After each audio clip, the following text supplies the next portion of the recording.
వచ్చి డిసిడి డియూసీ దాకా ప్లాన్ చెప్పారు 2 ఏళ్ళు అయిపోయింది, చదువు రాయడానికి 4 ఏళ్ళు అవుతుంది. రాష్ట్రంలో ఏం చేయాలి? గొప్ప విషయం ఏంటంటే వాళ్ళ ఊర్లో వీళ్ళకి దగ్గర ఒక ఆయన దేవునిలాగా జీవ సమాధుడు. ప్రతి సంవత్సరం అది ఒక పెద్ద తిరణాలాగా చేస్తారు.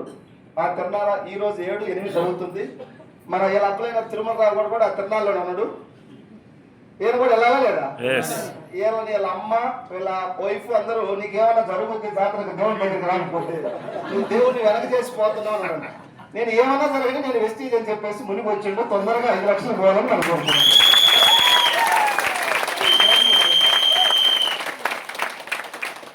ఆయన ఇప్పటికి ఒక్క ఐడి కూడా ఆయన సొంతంగా ఫిల్ చేసి వేయలే.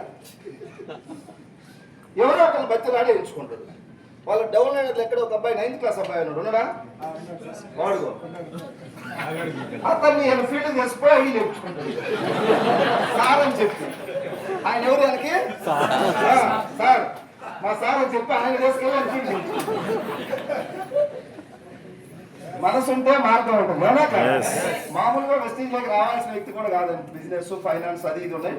ఎందుకో దేవుడు గురువు గారు కనెక్ట్ చేసిండు, నిలబడ్డాడు. చాలా హ్యాపీగా కనిపిస్తా ఉంది. ఒక ఐడి కూడా వేయకుండా 1,22,000 తీసుకొని 4 LOBలు న్యాచురల్ గా తీసుకున్నాడు. టీం కోసం చిన్న చేసేవాడు. బూట్ క్యాంప్ అని 10 టికెట్ బుక్ చేసేవాడు. అట్లా చిన్నగా వెస్టీజ్ ఎలా నిలబడుతుందో తెలియదు. దయచేసి పిక్ వచ్చిన వాళ్ళు చేసేస్తాం. అవి జనం వస్తారా రారా కాదు, మనం ఏం చేస్తామంటే గీతలు చేస్తాం. క్యాలిక్యులేషన్ 6 టికెట్లు చేస్తే 120 రూపాయలు వేస్ట్ అవుతున్నాము. కొంచెం పోవాలి అవునా కదా? కోట్లు రావాలా, 1,00,000 రావాలని ఎంతమంది కంటే అందరు చేతులు చెప్తారు. టికెట్లు ఎంతమంది అంటే కావాలన్నప్పుడు కొంచెం అవునా కదా? ప్రేమ అనమాట. మేమందరం కూడా అట్లా తగ్గి కూర్చు